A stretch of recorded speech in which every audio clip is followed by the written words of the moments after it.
자, 여러분은 어떤 사료를 먹이시나요? 동물병원을 가도 쿠팡 같은 쇼핑몰을 들어가 봐도요 100여 종이 넘는 고양이 사료들이 있습니다. 자, 모두 저마다 굉장히 팬시한 포장에 건강에 좋다, 모질을 개선한다, 맛이 있다 등등을 내세우며 좋은 사료라고 주장을 하는데요. 정말 다 그럴까요? 자, 저는 수의사 윤쌤이고요. 오늘은요 좋은 고양이 사료를 고르는 요령에 대한 이야기를 한번 해보도록 하겠습니다.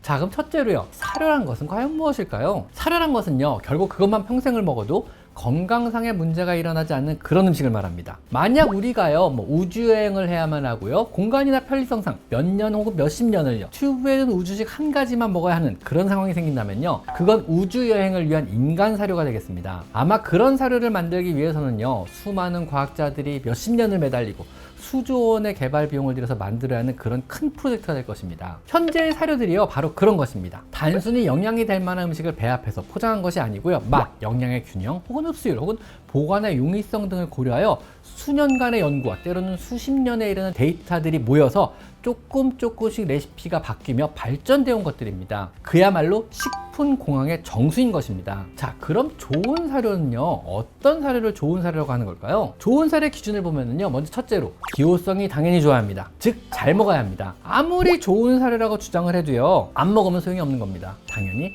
잘 먹는 사료가 좋은 사료입니다. 두 번째는요 영양학적인 밸런스가 좋아야 합니다. 그래야 오래 먹어도 건강상의 문제를 안 일으키기 때문에 그렇습니다. 각종 양질의 단백질이 풍부하게 들어있어야 되고요 고양이에 꼭 필요한 필수 아미노산, 필수 지방산, 또 여러 가지 비타민이나 미량원소들이 굉장히 적절한 양이 들어있어야 합니다. 사실 여기까지는 기본입니다. 이 정도도 못 맞춘다면은요 사료로서는 거의 실격이라고 할 수 있습니다. 대부분의 영양소라는 것들이요 적게 섭취되면 결핍증, 혹은 너무 많이 섭취하게 되면요 중독증을 유발하게 됩니다. 그러므로 적당한 양의 영양소가 굉장히 중요한 겁니다. 자, 그리고 세 번째는요 사료의 흡수율이 좋아야 합니다. 이것은 사료 안의 모든 영양소가요 잘 소화되어 장으로 흡수된다는 이런 의미입니다. 소위 소화가 잘 되는 사료를 말하는 거죠. 소화 흡수를 확인하는 방법은요 대변이 질지 않고 적당한 경도의 작은 변을 만들어낸다면요 먹은 사료 속 영양 성분의 대부분을 잘 소화시키고 사료에 포함된 영양 성분들을 흡수했으며 남은 섬유질이 잘 배출되었다는 이런 의미입니다. 그리고 네 번째로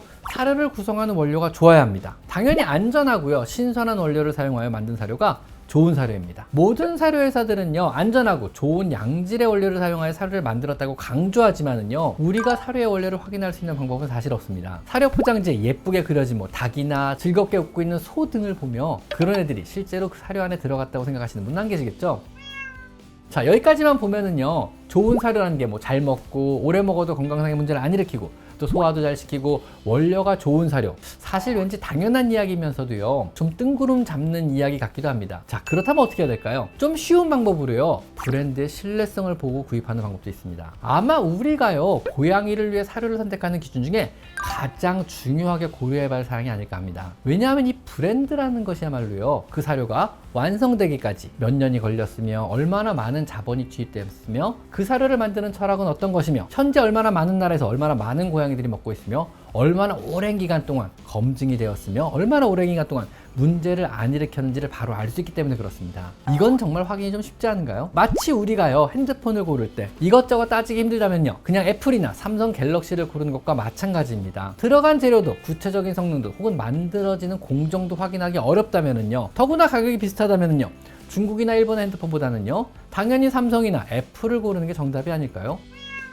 자, 우리 고양이 사료가 만들어지는 과정을 살펴보면은요 사료라는 것은요 생각보다 많고 복잡한 공정을 거쳐 만들어지게 됩니다. 오랜 기간 다양한 논문과 연구로 과학적인 레시피가 만들어지고요 이 레시피에 따라 원료를 수급하고요 이 수급된 원료를 가공, 배합해서요 공장에서 사료를 만들게 되고요 이것을 다시 유통기간 동안 손상이 없도록 포장을 하고 이것을 적절히 유통시키는 이 일련의 과정을 구축하는 데는요 여러분의 생각보다 상당한 시간과 또 굉장히 많은 자본이 투입돼야 합니다. 그래서 지금도요 로얄캐닌이나 퓨리나나 혹은 마즈 같은 대형 브랜드 회사조차도요 해마다 조금씩 레시피를 바꾸며 개선을 하고 있는 것입니다. 또 마주그룹에서 소유한 영국의 월섬 연구소나 퓨리나 영양연구소 같은 곳에서요 강아지, 고양이 영양학만을 70년 혹은 100년 이상 연구하며 데이터들을 모으고요 논문을 지속적으로 발표하는 이유도 같은 맥락인 것입니다. 한 생명체가요 한 가지 사료만 먹어서 오랜 기간 수명을 보장하고 건강을 유지한다는 건요 생각보다 굉장히 어려운 과학적인 일입니다. 또한 재료의 수급 역시 문제인데요. 우선 사료를 만들 정도로 대량의 재료를 수급하기 위해서는요, 국내에서는 거의 불가능합니다. 국내 사료 원료의 대부분은요, 수입에 의존하고 있습니다. 강아지나 고양이 사료를 만들려고 한우를 잡는 데거나 국내산 쌀을 사용하거나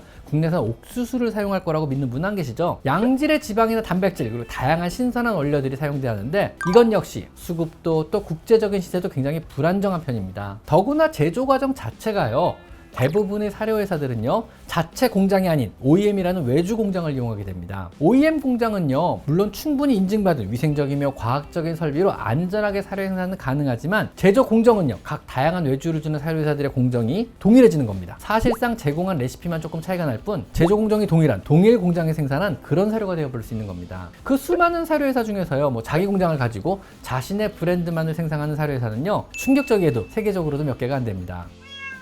그래서 사료에 대해서 우리가 잘 모르겠다면은요, 그냥 로얄캐닌이나 뭐 내추럴 초이스, 내추럴 밸런스, 퓨리나 같은 큰 회사, 글로벌 브랜드, 오래된 회사에 남들이 많이 먹이는, 국제적으로도 많이 팔리는 대중적인 사료를 먹이는 것을 추천드리는 겁니다. 이런 글로벌 브랜드 회사들은요, 처음부터 끝까지 자체 공장에 생산을 하며 원료 공급을 위한 농장이나 생산 시설을 따로 가지고 있습니다. 또한 자체 연구 시설을 통해 이미 수십 년 전부터 레시피나 원료의 배합비 등을 개선해 와서 큰 문제를 안 일으키는 안정적인 레시피를 이미 완성했습니다. 물론 이 회사의 사료들이요, 뭐 아주 좋은 원료를 가지고 아주 고급 사료를 만드는지는 저는 모릅니다. 하지만은요, 어떤 고양이가 먹어도 또 오랜 기간 먹여도요, 문제를 크게 안 일으키며 오랜 수명을 보장하는 영양학적으로도 안전한 사료임에는 절대 분명합니다. 이건 이미 수십 년 동안 증명된 사실입니다. 우리가 전자제품을 잘 모르면은요, 뭐 삼성이나 LG 혹은 애플을 선택하듯이 사료 역시 여러분이 잘 모르겠다면은요, 어떤 회사가 잘 만드는가라는 브랜드가 사료 선택의 가장 중요한 기준 중 하나라고 저는 생각합니다.